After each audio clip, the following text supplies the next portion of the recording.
Ladies and gentlemen, I just finished watching Obsession, and I've been obsessed with the whole story of this movie. I've been looking forward to seeing this. Unfortunately, when it was in theaters, I was not doing well. I had some crazy stuff going on in my life. I just couldn't find the time to actually sit down and go to the theater to see this. I wanted to see that in back rooms, but specifically, I wanted to see this movie so badly because of everything I heard online. And usually I'm very skeptical to believe what I read on X and all of that. But from what I had seen online about what this story was and all of that, it was very, very attractive to me, and I wanted to see it so bad.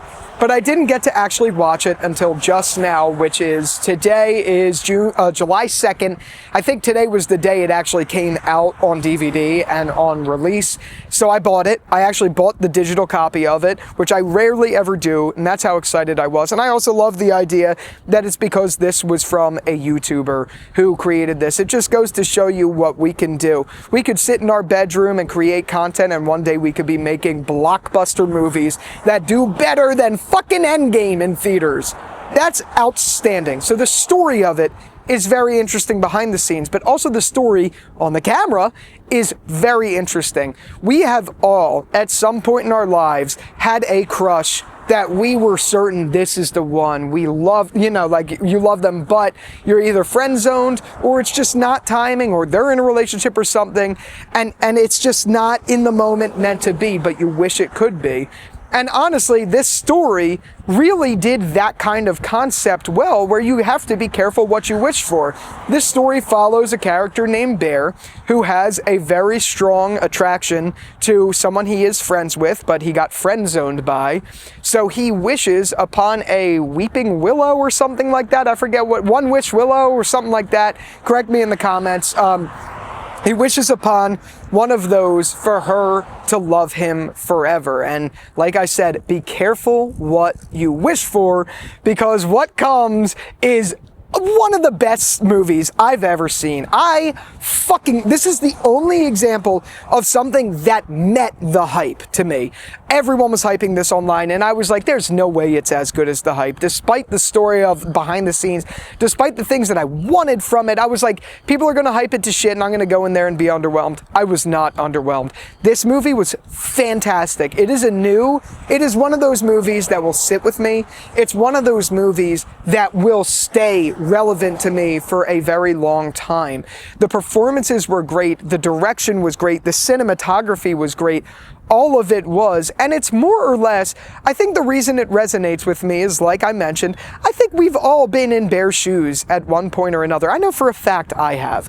And I know a lot of people who I know have been in that sort of predicament, but it's really interesting to see that sort of idea be actually presented in a way that completely flips it on its head. And it's like, yeah, at one point you might have wished this girl to be your forever, or this person, girl or guy, whatever, to be your forever. But then when it happens, it's like, oh shit, I made a mistake.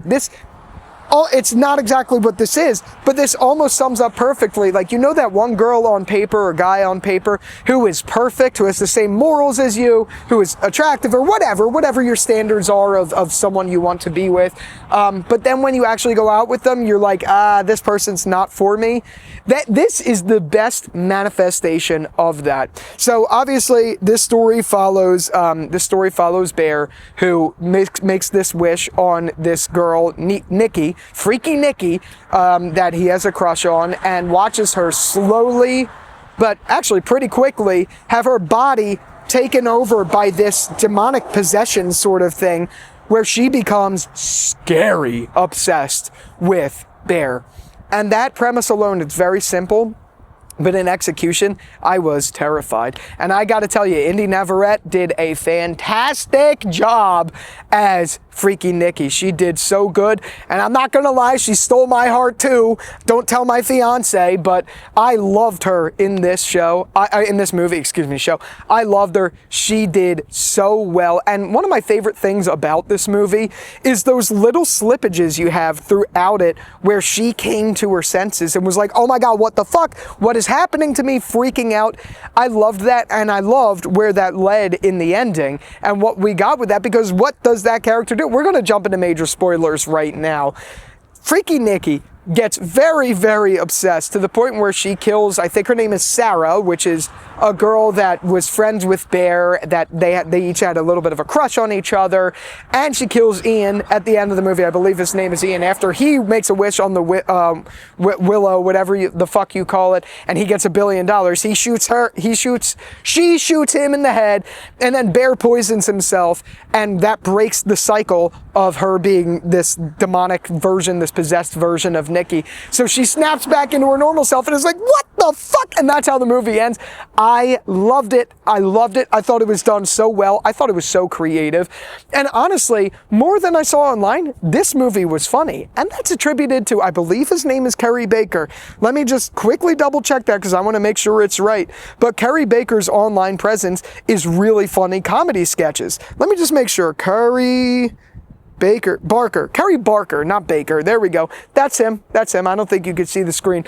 He did such a good job with this movie because it was actually genuinely funny at moments. And I didn't really realize that was going to be the case going into it, where there was genuine humor in a lot of the moments. There were multiple times that I was actually cracking up at this movie, and I love that because this is a very scary movie. This movie is one of those scary psychological horrors that will just have you thinking.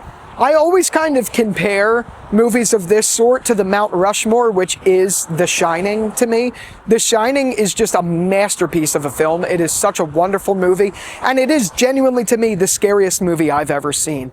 And this movie is in that Mount Rushmore now, to be completely honest with you, because it had that same sort of terrifying nature to it, where this is a very simple plot, and in theory, it shouldn't really be scary. It should just be more like you're glued to it and fun to watch. But this one stuck with me because you really do got to be careful what you wish for, because you feel bad for Nikki, and you feel like Bear did something horrible, but then you also feel for Bear because he didn't think what he was actually doing was going to have the horrifying ramifications or even the takeover of her body. Everyone at some point has wished that their crush or something would like them back, and everyone has made wishes before. No one thinks they're going to come true. It's just a wish, and when you wish it, you think by the grace of the world that by coincidence things will work out. You're kind of like praying that things will work out. You're not really expecting that your wish will turn into someone's body being possessed. So you feel for Bear, even though you can acknowledge that it was his doing that took over her body, but he didn't know he was doing that. And that's the kind of conversation that makes this show so fucking fun. I keep saying show, this movie so fucking fun. I loved this movie. I loved it. It's going to stick with me for a long time. And again, I'm glad I bought it digitally because I will be watching it more and more. And yeah, man, I just hope, honestly, for all of their careers that this is well, it definitely will be, but that this movie will be the thing that catapults them to mass success, especially Inde Navarrette. She did such a good job in this movie. Not to say anyone else didn't. Like, Bear's actor did a fantastic job. So did Ian's. They all did. Sarah's actress. They all did good jobs. By the way, was that Kyle Gass that we got for like 3 seconds in this movie? Or I don't know. Anyway, I gotta tell you, I loved it. It stuck with me so much. And I'm so excited to see what this does for their careers, even Kerry Barker's. So yeah, I'd love to hear from you guys. What did you think about Obsession? Or were you as obsessed as I was? Were you as obsessed with Inde Navarrette as I was? Don't tell my fucking fiance that. You know what she's going to do? She's going to do the thing to me on the steering wheel that Indy did, or that freaky Nikki did to Sarah. Don't tell my fiance. Okay, I'm just joking. But I will say this movie was so good. I really did enjoy it. I enjoyed all the performances. Can't wait to see what comes more from Kerry Barker. But with all that out of the way, thank you again so much for watching this video. And until the next one, I'll talk to you later. Peace out.